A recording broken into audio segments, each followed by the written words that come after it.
This week, our special guest is a highly respected business broker and founder of Exclusive Business Sales. He's a driven individual who isn't afraid of a good challenge and has never let life's obstacles stop him from pursuing his business endeavors. In this episode, we'll dive into our special guest's life story, the lessons he's learned, and the secrets to his business success. So whether you're an entrepreneur looking for inspiration or simply seeking to learn from the experiences of others, this episode is packed with insights and wisdom that you won't want to miss.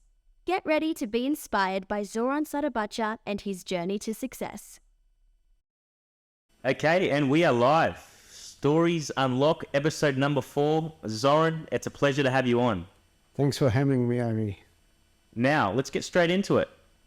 Take us back as far as you can remember. What was it like growing up as Zoran? Before I get there, really comfortable chairs. It is, isn't it? I That like, swivel. I like them. I like the swivel and everything. It's the new edition. Good setup you got here. Watch them go black by the end of this session. You will watch them. You'll see over this episode. That's it. Watch them go black. What's it like growing up? So I was born in Libya and we moved to Croatia when I don't remember anything from Libya.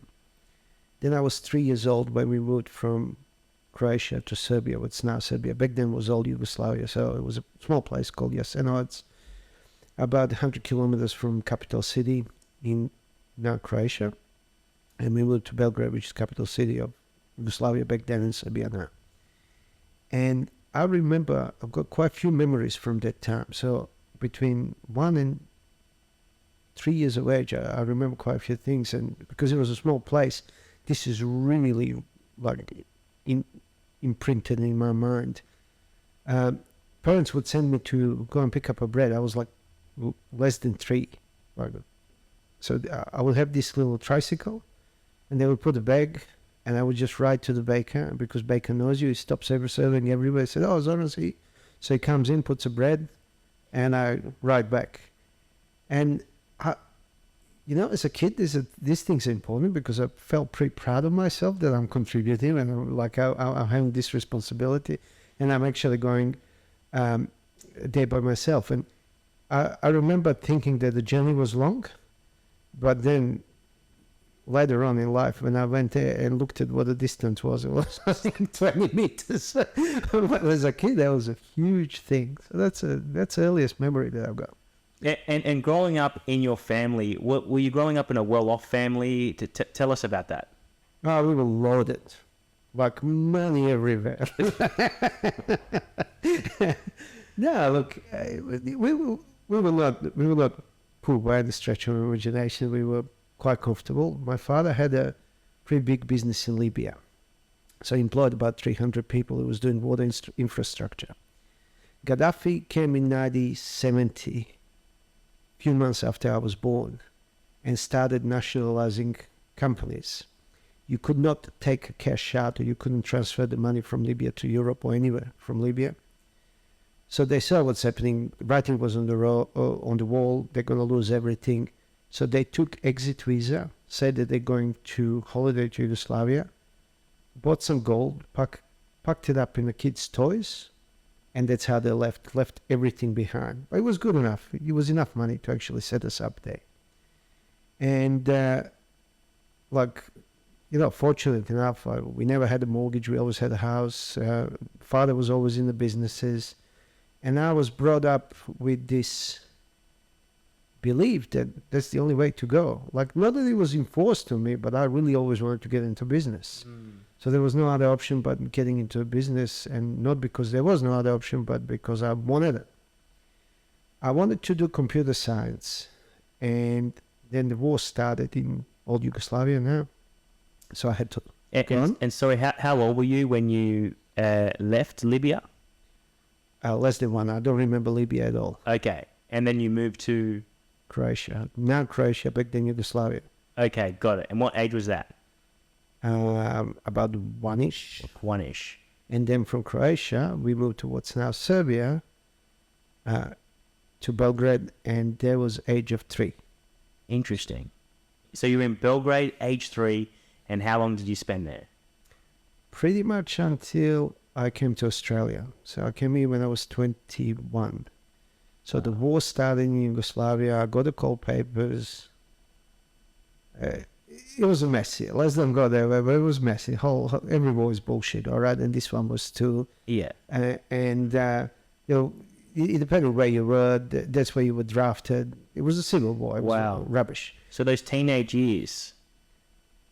I mean, you're in those teenage years. Tell me about the teenage years of Fantastic life. Okay. All right, fantastic life. So Yugoslavia was a very safe country to grow up, and you know we grew up on the street, like, but that's not a bad thing. If you say to somebody who's growing up on the street now, I don't think that's different. But it was beautiful, like, because whole neighborhood. See, and you know that from going to Greece and everything, people don't move that much. We move too much in Australia. Like, you know, you don't have a time to build a community or anything like that. So what happens in places like, you know, Eastern Europe, a lot of European places in general, people stay longer. Like, you'll inherit the house and you'll stay in the same house. So it happens that you know everybody. So when I was growing up, there was a shitload of kids my age. All right. Right. So 7, 8 years, 10 years of age, we were already on the street. Like weekends, if there's no school, you just play all night, and the only thing it would be to come home before dark. All right. So it was a really like best memories of my life, growing up just with the friends, figuring out where do you fit in the pecking order, and you know, like learning social skills on your own, and it was just wonderful life. I'm still in contact with people from that I grew up with, like as a kid. That's beautiful. And being in Yugoslavia in primary school, Yeah, what were you interested in? girls, I lots like of them. You're honest. Hey, you're like 11, 12, 14, 15, what are you interested in? All right. No, fair play. And being in primary school, was sports in the mix of things. Would you have called yourself a bit of an academic back then? What was Zoran like? School was easy for me. I was never really excelling or anything like that, but I never found it hard. So school was pretty easy. I liked the subjects that required a little bit less learning, but more logic. Sure. Homework wasn't my best thing in life, all right? Like, I didn't really like it. I hope my kids don't listen to this, all right? I'll make sure that. So I was done with my son. And I said, don't you get a homework and never bring it from school? He goes, what for? I've been there for 6 hours. It's a good point. And I was thinking exactly the same. If I'm here for 6 hours, why do I have to learn home? So either dumb and there's no future for me, or I just got a bad teachers. But I was lucky enough. I had some good teachers at school. Very good. Throughout the whole schooling, some fantastic teachers. And when you say you like the subjects that it was more about logic, tell me about that. What were those subjects? Mathematics, like that was easy to me. History you have to learn in order to pass the exam. It's interesting, but you had to actually spend some time reading and memorizing. The maths, you don't have to do that. You just got to get it. And once when you get it, you got it. All right. So, hence why I wanted to like go into computer science. Sure. But because of the wars and everything else, didn't quite happen that way. So it's logical things. You can tell that I love people. I don't hate people, or I love people, but I was attracted more to things than anything to do with with people in general. Like, you know, Kind of any la-di-da-di type subjects. well, it's not like that. It's Subjective. That's stuff that I liked arts, all right, but I don't think I would ever. Creativity is very important, but I don't think I would ever have a absolutely creative life without people around and without logical problems in front of me. Does that make sense? That makes sense. And just knowing yourself, before this podcast, I think you hit the nail on the head. And also, so primary school, and then you're up to high school. You're talking about some kind of war going on in Yugoslavia, and we're calling it Yugoslavia. Still, yes. Okay. How did that at all? did that impact your life, and how did that impact your life, if so? Well, it did impact my life. I left the country, all right, but did it impact me emotionally? Not devastating way. Okay. Right? I think the reason for that is because you look at the life differently when you're 16 and when you're 17 and 15 to what you look at life when you're 30 or 40 or 50. Okay. So it was all a big joke to me. Like, I just didn't take it seriously. You know, when I got the call papers and they said, look, you got to go and join the army, I was like, no. There was no option. So I just, things are easy when you're 20. And because we've grown up in, I've grown up in Sydney, Australia. Nothing has ever happened ever.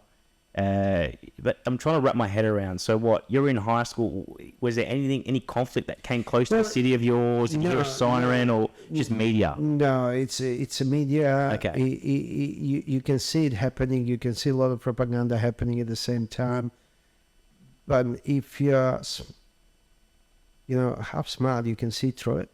Okay. You don't have to be genius to see through it. To this day, I really don't understand. I don't think people are silly or stupid or anything like that. But sometimes I can't believe how much we fall for some bullshit. Mm. And that's one thing that I couldn't understand. Why are we falling for this? Obviously not the right thing for everybody or anybody for that matter. But we still, there was a good group of people on all sides. They were buying into it. All right. So I never belonged to Croatians, even though my parents were Croatian. They were Yugoslavs, but with Croatian background, because I never lived in Croatia a very short period of time. And in Serbia, well, I wasn't Serbia. I wasn't born there or anything like that. So it was a blessing in disguise. Kind of, I could remove myself from all of that chaos and just not care. And then in 20s, when I turned 20, I went to national service. So I was in the army for 12 months, which I had to do. And What was that like? that was interesting. I was in paratroopers. It was a 12 months in paratroopers, and I remember getting out of the army. I hated it, right? But here's the interesting thing. I hated it because, you just follow the orders and other people tell you what to do and you just shut up and do it. And then, it doesn't matter if the person above you makes sense or doesn't, you have to follow the orders. So that part I didn't like. But I remember talking to my uncle, who was a general in Yugoslav army. And he asked me right after the army, how did you like the army? And I said, I hated it. And he goes, well, that's normal. But as you get older, you're going to have fun memories of this, and it's going to do you well good. I said, you don't know what you're talking about. It was 100% right? So 100% right. Something happened when you're 20 and you're taken away and you're put in the barracks and you sit there. There's no mom and dad to rely on. Whatever you do, every action of yours has consequences. And there was a amazing learning experience for the young man back then, still man, but not young anymore, because it does teach you independence. It does teach you how to deal with people. It does teach, especially when you're dealing with a lot of jerks, because you're going to meet them a lot in life. You probably met quite a few. Everybody else did. So you got to learn to deal with these people and get the best out of them and get the best out of the situation. So that was a really, really good experience. Then I left the army. And what age was that when you left the army? 1920, thereabouts. 1920? Yeah, so you got to army very young, my friend. And so then the war started really brewing and all these things. So next generation after me got caught into all this. So I was fortunate enough not to be there at that time. And so studying was an option because the country was so unstable. You just didn't know what's going to happen next. And when it's unstable, and just very quick, when you said 1920 before, for a second I thought, does that make him 123 years old? No, I said, no, he's 19 or 20 years old. For a second, you made me think. When you said 1920, I said 1920. And you said, yeah. And I'm thinking. No, I was 19 or 20. 19 or 20. Yeah. Okay, you said 1920. It's funny to you. Probably 70s look like ancient history, right? Oh, it wasn't alive. I don't know. That's what I'm thinking saying. black and white. So that's what I'm saying. To you, 70s look like ancient history. 60s look to me like ancient histories, but I was born just after the 60s. So even 80s look kind of... Were you born in the 80s? Just. No? No. No. But I'm 1995. No, 90s look like ancient history. But the funny thing is, not much has changed. All right? Like, people are still the same. Everything is the same. All right? We still drive the cars. Cars are different. Okay, we got mobile phones. We got the internet. But human interaction didn't change. Yes. So if you go back 100 or 200 years ago, there were people talking like you and me talking now, just not having microphones in front It's of a them. podcast. Yeah. It's a podcast. So Interesting. Yeah. So you're 19, 20. Okay. You're 19 or 20, and I mean, what's going through your mind? Because, you know, for me, if I don't know what I'm going to be doing in a couple of years, that gives me anxiety. Now, but No, how are you feeling? Not when you were 20. Come on. Don't tell me we made these plans in advance. We were 20. I just wanted to party. I just wanted to party. I just wanted to party. I wanted to travel. I wanted girls. That was the only thing that I was thinking about. All right. Okay. And then what happened when all this trouble started? I said, well, I had a brother in Australia. I was living here, and I managed to get a tourist visa. I said, oh, sweet. I'm just gonna go to Australia and have a good time. Wow. And Australia, like when you thought Australia, what was your thoughts on Australia? How did you view Australia? I don't know. It's a good question. Like, just a different country. I want to go and check it out. Yeah. So I decided to actually go by land. Okay. So I decided to do a bit of traveling, bit of backpacking, put a backpack, and went, what's now Macedonia, then from there to Greece, then Iran, then Pakistan, and so on. And it was a really good time. So talking about formative life experience, I was traveling for about 3 years by myself in the Middle East through places like Afghanistan and stuff without any tickets, without any plan. I was just buying, and going through. Wow. Half of the time I was hitchhiking and stuff like that. Getting in all sorts of situations, thinking about it now, like, holy shit, like I wouldn't like my kids doing it. But then again, I would. In Afghanistan. But then I would. All right. So, and one thing that you learn about traveling, you learn that people are the same everywhere, and you also learn that we are wrong about all the countries that you think until you go there. All this like access of evil, like that you call, like I was in Pakistan, I was in Iran. Beautiful people, beautiful countries, fantastic time.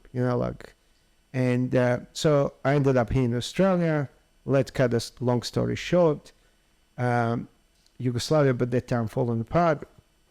I wasn't eligible for Croatian citizenship because I never lived there.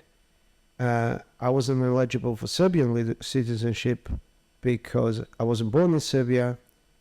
I couldn't get Yugoslav citizenship because there was no more Yugoslavia. So I was in this country for 4 years without passport. All right. And then eventually I ended up getting a visa because I was in too hot basket. They didn't know what to do with me. I remember the girl called. She was in at the Rocks. There was I don't know if still immigration services at the Rocks, and she called me up and she said, "Listen, I need you to come here and you got to bring these documents." And that's like after 4 years in the process. And I said, "When do you need me there?" She said, "Monday." I said, "Oh, look, a bit busy on Monday. Maybe I can do Tuesday, Wednesday." She goes, "Mate, if you don't come here on Monday, I'm going to cancel all this. You don't have to start from the beginning." I said, "Oh, I've been thinking, I think I'm available on Monday." So I got there. Wow. I needed to bring 2 references from people, like they know me, that I'm kind of a good character. So I got 2 mates. I said, "Do you mind signing this?" They said, "Yeah, no." They signed it, so they know me, all right. So I take these 2 references there. And she says, "Where's the proof of citizenship?" I said, "Well, I didn't know I needed." She goes, "Give this to me." She walks in. I'm sitting there for half an hour. She comes out. She goes, "I managed to find one guy in the system. I couldn't find the other. Nevertheless, here's your visa. Just get out of my face." And that's how I got a permanent residency and then subsequently citizenship. Oh, I don't know if it works like that anymore. Well, I don't know either. I think it's it was like a 10-year process before you get. Well, look, going back, you asked some question. How did you think about all this? Yes. You think differently when you're 20. I really don't care. Like, I wanted to stay, and I would have stayed either way. Wow. Like, you'd find a way, but there wasn't there wasn't, oh, I was determined to do this. No, I was just silly enough to think that way because you're 20. It was good fun, you know. Like, Well, just, I mean, floating around for 3 years around the world with no there's something glorifying about that. Something free. I could have stayed like that for the rest of my life, just traveling, doing nothing, not having a home, not having anything. But it does. Eventually, life changes and everything else. Not that this type of life that I live today and you live today is bad, all right? But something really good about the other thing. It's hard. It's hard. Yeah, there you go. So It's now, hard to do it, but it's fun. I mean, that's amazing. I mean, those experiences that you had, 3 years of that. I mean, I wish I did that when I was young. It wasn't 3 years ago. That no, I wasn't. I was traveling for 3 months, 4 months, Okay. and then in Australia I was here for a few years until I got a citizenship. So you land in Australia, what, 21 years old? 21, I think, 2091, 21, yes. Okay, you're 21 years old. You get off the plane. Yeah, I was in Sweden, yeah. You get off the plane. You get off the plane, just checking. And what happens then? Like, you've got one brother that you know here, and that's it. What happens? So what happened then? At the beginning we said, like, business was it. No, I wanted to get in business. So I had electrical background. He had electrical background. And I said, well, let's start the electrical business. So we did. An electrical business. Yeah. And So- did you know anything about the electrical world? Well, yeah, I was, yes. Yeah, I was, That was a slow yes. no, did I know about the electrical world? Well, okay, define the electrical world. So I had education, but I never worked on tools. Okay, all right. So I had a huge theory, all right, but very little knowledge in real life. My brother had knowledge in real life, so we kind of decided, okay, let's get together and start a business. It was interesting time, all right, really interesting time because, again, sometimes being naive and young serves you well because you take risks. But sometimes because you're naive and young, you don't have experience. So we went in business without experience. Got done by a few builders a few times because they can see you coming. And it took me a while to actually figure out. It's a very tough game. Shout out to everybody out there in the building industry. I loved building industry. I love making things. It's a really, really good feeling when you finish project and you step aside and say, shit, I was a part of this. We created this. What I didn't like about this, it's a dog eat dog, all right? No one pays no one. Everybody lies, all right? Let's put it out there. So in order to be really good at that, you really had to be good at that part, which I just didn't have experience. So we ran that for a few years. It started as a construction. We moved into maintenance. We grew that maintenance business. And then I got in trouble because two builders were busting on us. We couldn't get the money. It was a lot of money for us back then. And I just couldn't trade out of and I had to put the business in liquidation. Wow. And how was that whole experience? Interesting, funny. Funny. Funny. I'll tell you why it was funny. Because looking back at that now, it was kind of stressful. Yeah. All right. Because you are a creator, I'm going to lose everything. All the way for a few months until you're trying to trade out of it, get into it, and you think like the world's going to collapse and everything else. And then eventually you make a decision and say, look, I can't go any longer. We failed in this venture. We gotta draw the line in the sand, and you pass it on to somebody else, to liquidators, and said, okay, deal with this. About 2 weeks later, you're looking back on the stress that you had. It says, why the hell was I stressing so much about? Because it's not a big deal. Yeah. All right. And it's not a big deal. Like in some countries, like Israel, for example, talking to a couple of Israeli mates, and they said, look, having a company in liquidation, it's a badge of honor, which means you try hard. All right. I like that. You put yourself on the line. And I really believe in that. All right. And so, but it was a really, really good experience when all this happened and going through this. It gives you a lot of knowledge. Like when you're dealing with people later, they're going through such a certain experience. Like the best way to deal with that, just think in the future and say, what's the worst thing that can happen? And you don't think it's not that bad. But even if it is, okay, well, now I know, accept it. That's the worst possible scenario. And then work backwards to see how you make it less. And it helps in life in general. But I mean, the first time when it happens, I could imagine the stress, you must have been extremely on edge that first time being in that position. Yeah, well, you are, but it's unfounded. Yeah. It really, like, well, once when you get through it, you go, look, what's the big deal? There you go. And how old were you when that happened? Oh shit, I don't know. I don't know, starting to approach 30. Okay. All right. And I'm guessing, I mean, 30 years old, did you have kids then? No kids, no things. Nothing? Still free spirit, all right? Free spirit? Okay. And I was with a woman that I'm with now. So I was already in a relationship. And it helps if you got a really good, strong relationship. Yeah. If you got somebody who's going to support you through good and bad, all right? And she did. It was a big deal for all of us, and it was a big change in life as well. Okay, now we put this behind. Let's start fresh. So yeah, I mean, with 30 years old, I mean, now what? Well, there's a little bit more to that story. I tried to sell a business and succeeded before the company went in liquidation. So I sold that business, and that's why I decided, well, maybe I can sell businesses for other people. Not because and by the way, this is very common story in what I do. The people had their own business and they sell it, and they said, "Oh shit, I'm gonna get into this and I'm gonna make a profession, make a living out of this." So that happened to me as well. And then we said, "Okay, let's start." We sold this business. I'll get into this, and I did, and I remember making a business plan. All right, I'm a big believer in plans, but let me tell you, whatever you make when you're starting a business, going to look totally different when you finish with it. All right, and I made this business plan and everything else, and I had this, like when you put on a spreadsheet and you pull it, it just goes forever up. So I've done one of these. Oh shit, we can make a lot of money on this. So we got into it, and I remember revisiting that plan, and it took me 5 years to reach the point that I planned to be in 2 years, which is normal. You think it's going to take 2 years, but it always takes longer. That's right? always the case. But then some assumptions that I made in that plan just didn't make sense, because you're making assumptions with the knowledge that you have today, and as the time goes by, you learn things, you innovate, you develop, you're forced to do so.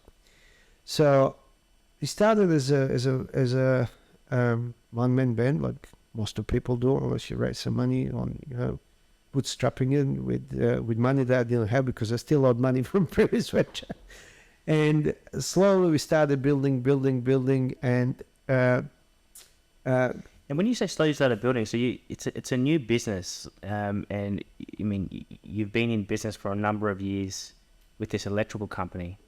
Yeah. But where did you start with this new company? Like, how did you get the first client? Just your networking. Yeah, a bit of a network. I think friend gave me first gig. Okay. And then another associate through a business, and then we started doing some marketing, and we started getting businesses and selling them, and then a lot of cold calling. I'm a big believer in cold calling. Back there was a Sydney Morning Herald. Okay, so Ari, you probably don't know, but we used to have something that's called newspapers. What?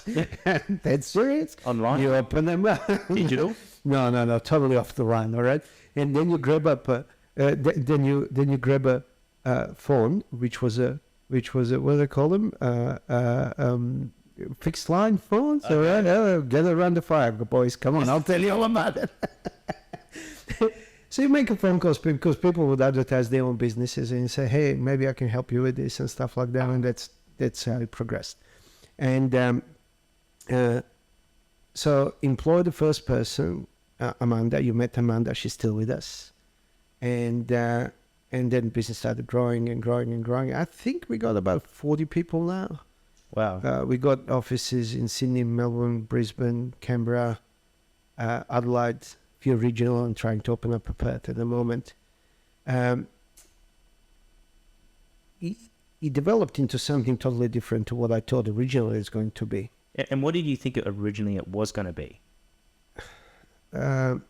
First model that everybody was doing in the industry was different. Model was agency model. So same way that the real estate agency works, all right? So the real estate agent has to go find the deal, sign the deal, sell the house, yeah? So most of the business broking firms work exactly the same. You come and work with me, I give you the card, world is your oyster, you're going to find a deal and make them happen. And so then it becomes, okay, more people you put on, more money you're going to make as a principal, but there's a lot of dog-eat-dog within the organization. And I don't like that model. I wanted the teamwork, all right? So we restructured everything well or best I could. And it went through a few changes through the time. But I always wanted to have a really, really strong team spirit. People that really care about the service delivery and people that care about themselves. Which means business had to do a lot, backend had to do a lot, which means lower profits, but I'm okay with that. But I've got a team that I'm really proud of, man. I put any of my guys, I get anybody, not in Australia, but in the world. Went to America for this M&A conference and M&A stands for, sorry? Mergers and Acquisition Okay. conference. And look, we do deals about, from zero to about $15 million in sales value. And I was talking to some of the guys, and I can tell you that, don't want to, blow my own trumpet, but it wasn't just me. Blow your own trumpet. Isn't it a conversation? What the team done and what we created in there. Forget America. They got nothing. Like it's. I went there to learn something, and I came totally disappointed. 20, 30 years behind of what we're doing at the moment. So, and another thing that I didn't realize when I was getting into this, it's not about transaction.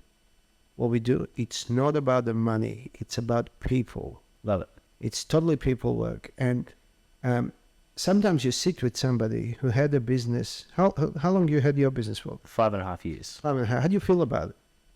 How do I feel about your business? I feel it's the exact same thing. Growing up, when you're in school, etc., you're always taught you've got to it's all about the results and you've got to be methodical.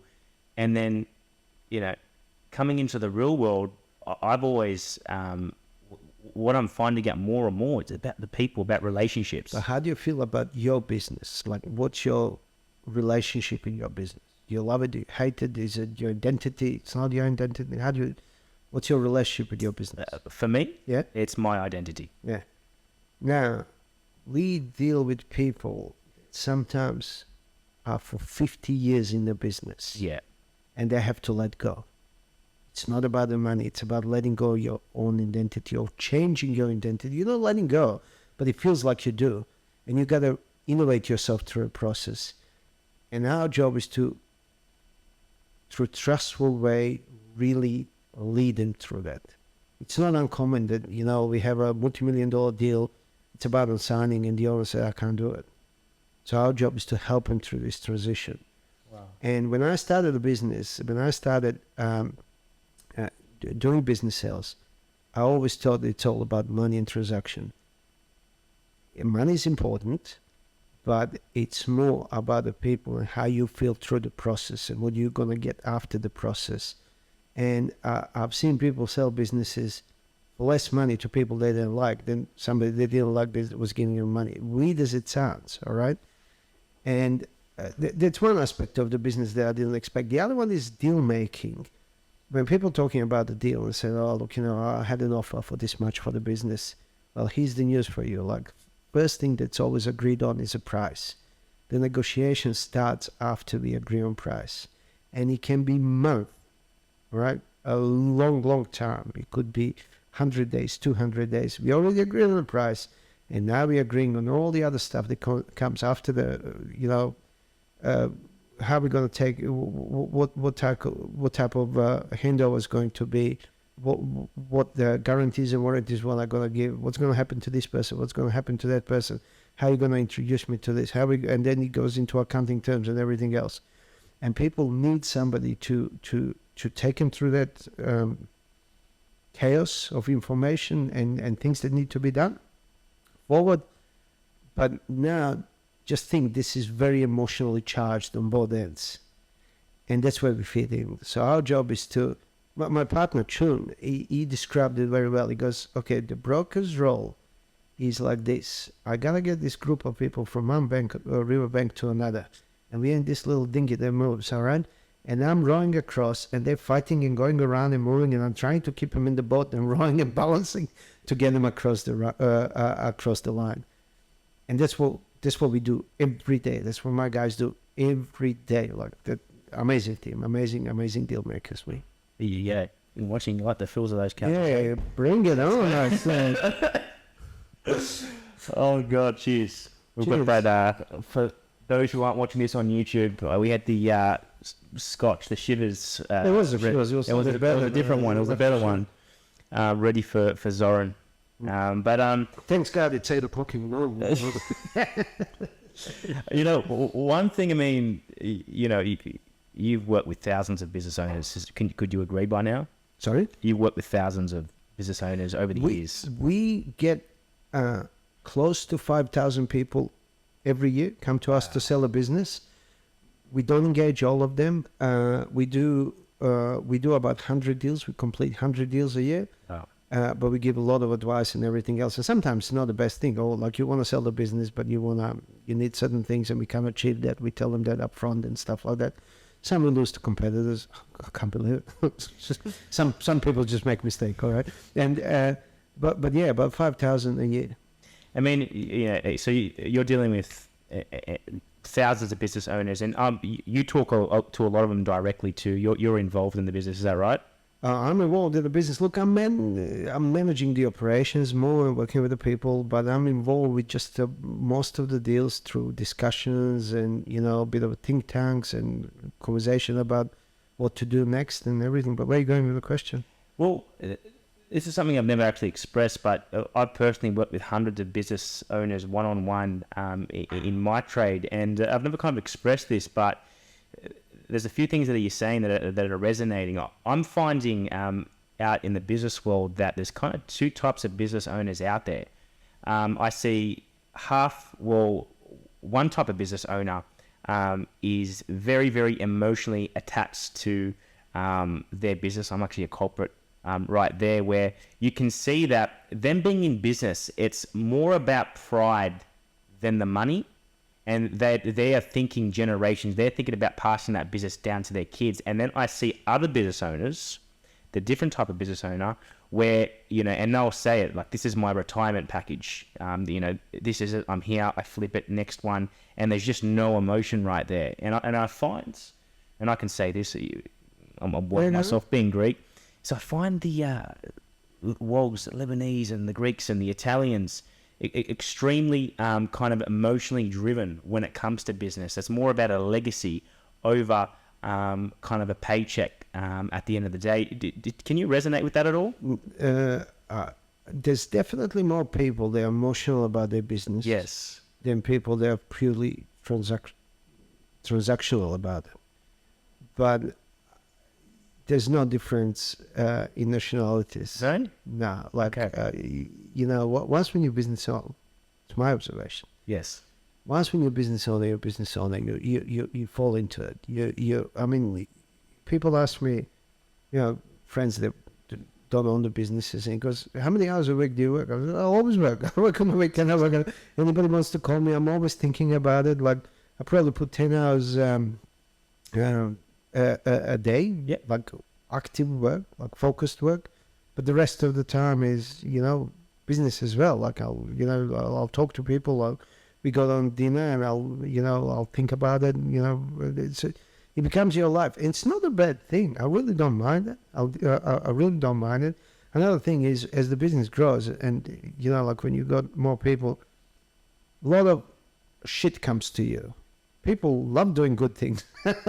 Problems kind of come to you, and you have to. But it comes with the territory. But then you become really good in resolving this stuff, and you work with that. So, how can you, unless you're emotionally attached to that, and it's just about the money, you'd walk away from that long time ago. All right. So I definitely agree with you. But you know, I've seen people of all walks of life, different backgrounds, and everything else. That everybody in the business who's in the business a long term they really fall in love with that business. Like that's their life. Wow. Yeah, yeah. Now, you're working, I mean, you've gone from a one-man band to now managing 40 plus people around Australia? Just under 40. Just under 40. Wow. And how do you keep up with that? Look, these people are very independent people. All right. So we did have to change the structure because not because we wanted to. I didn't want to talk to them or anything like that. It just got too much. Yeah. Because if you've got a 40 people, if everybody's needs twice a week, half an hour of your time, well, this you'll be gone. So nothing else can be done. So we did put certain structures in place. We put the teams together. Each team's got a team captain. And the reason why I don't call them management and everything else, because I hate that corporate rubbish, all right? You got to keep a business interesting. You got to keep a business more familiar. So we really don't have titles. My business card says associate, and everybody else business card says associate. All right? I like that. And it is. I mean, you're part of the group, and I think the person that picks up a phone, that's a first contact, and the guy that makes deal, they are equally important. I kid you not. All right, it's not a bullshit. I'm not trying to make it sound all team and everything else, because if you don't get that call right way, the other guy's gonna have nothing to do. There won't be money coming in. If you don't make that deal, well, we can't pay the people at the front. All right.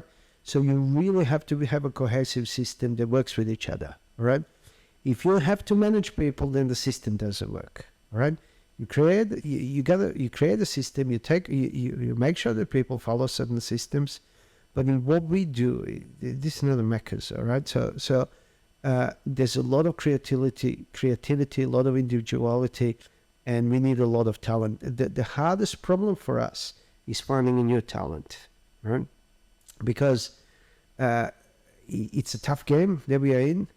It's a lumpy game. It's an emotional game. You could work for 12 months on the deal, and it falls down last second, all right?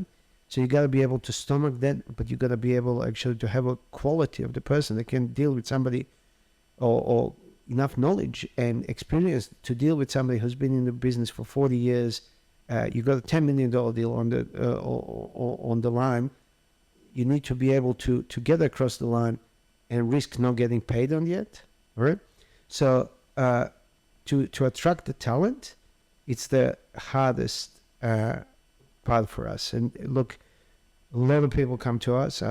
I'd say one a week want to join the team. Some are within the industry, some are outside the industry, some things that's different. And we are very selective. We probably put, team in Sydney, for example, is full. And, like, I don't care if I get the best guy in the world. There's no room. But even when you use the room, we're very, very selective. So getting a good talent, and it's not just because they're good, but you got to make sure that they're a team player, that they're going to fit in the group, that they're going to work well with the others. That's how we manage it. So it's not me managing all these people. I'm actually not managing any of them. I believe that they really want best for the client. They want best for the business. They want business to select. The other day I was pulled out on something that I've done, and they said this wasn't the right thing for the business. I just kind of bypassed the system a little bit, and I was pulled one of my guys. He goes, "Hey, what's going on? Like, we don't do this." I'm like, "All right, fair enough." Sometimes you think, well, as a business owner, I can make this. Well, fair enough. All power to them. Like, if we're gonna follow certain rules, well, I have to follow those rules. But what really excited me, that they cared about it as much as I did. No, I love it. And you've been extremely kind of humble with what you've built. But at the end of the day, what's kind of drived you? What's been your push, to build a team of 40 people, and you built to something really, really special. So 'cause you're very relaxed about it all. So somebody told me once, he goes, turnover is a vanity, cash flow is a sanity, profit is a king. All right. So this thing about how many people you got, how many business you're selling, how many clients you got, it means nothing. What means to me, how good, solid team you got, and if you're making profit. Yes. And you don't have to make billions of dollars of profits, all right? All right? So what means to me, because, see, what we do, this commission-driven industry that we deal with these guys, and what matters to me is that they make money, but not just make money from sake of making money. I want them to make money and enjoy and be proud that they're delivering good service to these people. I will always walk away for the deal if it's not right for 3 people, 4 people, or in our case, has to be right for the seller, has to be right for the buyer, has to be right for the guy that's handling the deal. It has to be right for the whole business. If we can make it right, walk away from the deal. So the reason why I'm getting into this rant at the moment. No, it's amazing. You're saying how much you build. We didn't build anything, all right? We got a very small percentage of the total market, but it's not on the total market. We in Newcastle just last week, and we had a conference. So we get together because we are national, and geographical management is a bit hard for us because you got people coming from all different places of the country. Sure. So we don't see each other as much. So we try to do a couple of times a year. Well, no, we a couple of times a year. We make a big do and we get together with the training and whatnot. And the amount of ideas that every time when we get together, which are not my ideas, they're their ideas, we just warming up, all right? Every time we get together, we come up with so many good ideas to implement. And they're not, some are expensive, some are hard, some take long time, some take short time. Then I'm telling you, we're just warming up as a business. And it's not like we're going to take over the world. The quality, we're just warming up. And that's what drives me. It's a really good thing. Like, okay, you made it, and now we're nowhere near it. Like, nowhere near it. We just, so much can be innovated, so many things we can do, so many good things these guys come back with. I just get excited. I really get excited going to it. Sounds like a bit of a... but I do. Like, on the end of the week, I plan my week in advance. I don't have a time to put all the tasks that I want to do. Yeah. Every morning I wake up, I can't wait to go there and do all of this stuff. It's just cool. Like, it's really, really good. It's exciting. That's what life is all about. Have some kicks before you kick the bucket. No, I love it, and you're dropping a lot of really, really valuable. One line was that I picked up. Oh, very good. Is this self-taught? Tell me, do you have a mentor? Throughout this business journey, was it? No, but I met some people in life. Look, like what's mentoring? What's not? Sometimes somebody can say one sentence to you, and it never leaves you, and you keep on thinking of it. All right, like it happens so many times in life. So you try to learn from people that are better than you. All right, like and there's some amazing people out there. And these are not people that everybody knows. It could be, it could be the guy that runs a coffee shop. I'll tell you what I learned from our chef. All right. From your chef? No, my chef that was running the guy that was running a coffee shop, but he was okay. So one of your businesses, not even my business. All right. So the guy was working as a chef in this coffee shop, and I used to go to the coffee shop all the time, and I'm coffee, so we're doing coffee shops. So I'm walking, and it was just after the lunch, and it was open kitchen, and like salads were everywhere. Obviously, they went through massive serving, all right, massive lunch. And I said to him, "Oh, it was a big lunch." He goes, "Massive." I said, "You went through, well, you got through it." He goes, "Oh, you always get through it. It just depends how much you stress about it." Think about it. There you go. Think about it. You get through everything in your life. It just depends how much you stress about it. So if you don't stress, it's going to pass. So you learn that from the chef. Like, you don't need the mentors. You just got to listen to people. Right? And I've got some guys in my business that know, well, you know what they said, they forgot more than what I was going to learn.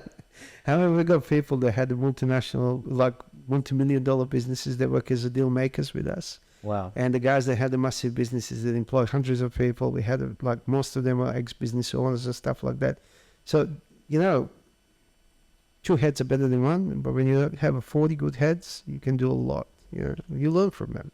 And that's probably half the reason why. Why am I everyone drinking this scotch? I'm drinking, man. Come on. Keep up, Zoran. Cheers. You got to drive. I'll leave the car here. Go on. Half the reason why I actually started this podcast is just to hang out with, people that have come, that have built something, that have overcome things in their life, to just kick back, have a chat, learn, etc. So I can resonate with what you're saying. Just hanging out and having a chat with people, that mentorship. It's indirect. You don't need to sit there and always read a 400-page book. You just sit down and talk with good people. Well, there's nothing wrong with reading, all right? You can read the worst book and get one sentence that really gets you, all right?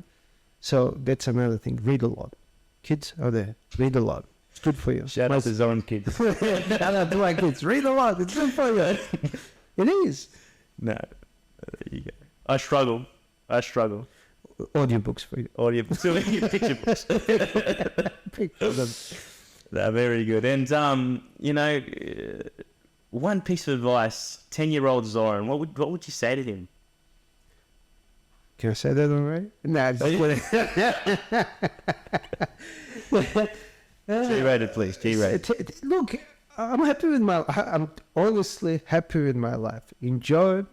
Maybe don't stress about many things in life, because that too shall pass.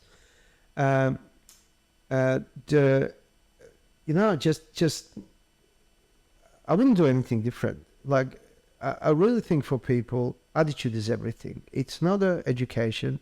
It's not what you know. It's not who you know. It's your attitude. So Yes. if you got a good attitude and like, good shit's gonna happen, bad shit's gonna happen. It's part of life, all right? Just enjoy it. Like, you got this limited time on this planet, and just make sure there's lots of excitement, bit of love, a lot of challenges. Take a responsibility. Don't shy away from responsibility, and have fun. No, beautiful. Which kind of leads into my next question. What's your definition of success?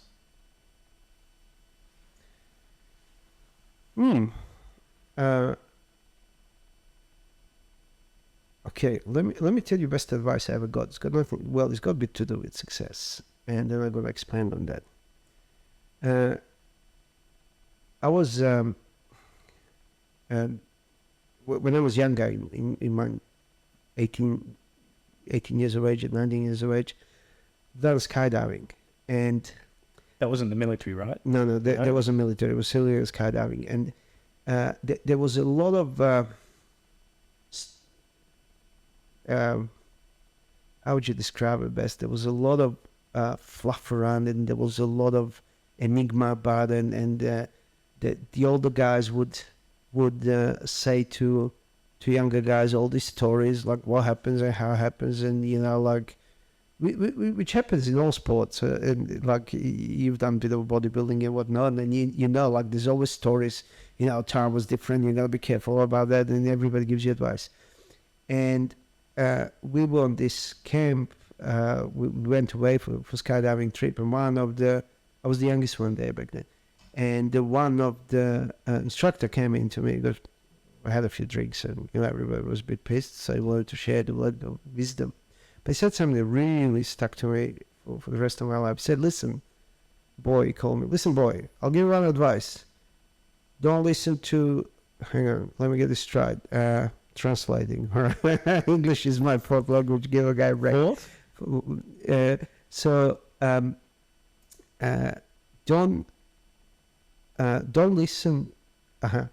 listen to anyone, and don't be afraid of anything. All right, and that resonated for me for the rest of my life. Whatever you do, there's so much noise, there's so much bullshit around. Don't listen to it. All right, just don't be afraid of anything. Now, back, what's success to me? Well, success to me is to actually be able to live that life, not to listen to everybody. Have it your own way, and don't be afraid of anything. Have a good family. Family is really important to me. And have a good people around you. Be ethical, be honest, be reliable, and have responsibility. Be responsible for others and for yourself, and just that's success to me. Am I successful? Well, I'm trying to get there. God damn it! You're as humble as they come. You know, one thing that I pick up about yourself, Zoran, is you don't care people's what people think of you, their opinions of yourself. You say what you want to say, you do what you want to do, and I think that's probably been a large part of your success. Is, I mean, people are kind of, you know, attracted. It's good to be around somebody that just speaks freely. Well, thanks for that, but it's not that I don't care about what people think about me. I just think that I don't care about non-important things. Like, I'm not trying to... No one should try to impress anybody, because that's another thing I read somewhere. And it could be one of those Instagram shits when you're flicking through it because you're going to waiting for the meaning. And it was quite interesting, actually. He said, don't worry, be nice to people on your way up, because you're going to meet them all again on the way down. Explain that. Well, you know, be nice to people when you meet them, when you're doing well and everything else. You're not going to do well all the time. Yes. All right? So when you start doing those so well, you see who your real friends are. All right? And I really believe, like, you know, if you die and you have 5 good, solid friends on your deathbed, man, you had a successful life. I like that. Yeah, it's not easy to build good friendships, to build honest connections with people, like people that are gonna want you when you're good and bad and ugly and otherwise. Beautiful. How do we get into this shit? Like, it got philosophical. It got philosophical. This must have been business conversation. It's open, raw conversation. Oh, no, conversation. A chat and a scotch. Yeah, that's beautiful. And no, you've dropped so much knowledge. It's been amazing having a chat with you, having you come on for today. And we can find you exclusive business on Instagram. Well, Ari does our social media, so I'm not sure if you're going to be able to find it. Right.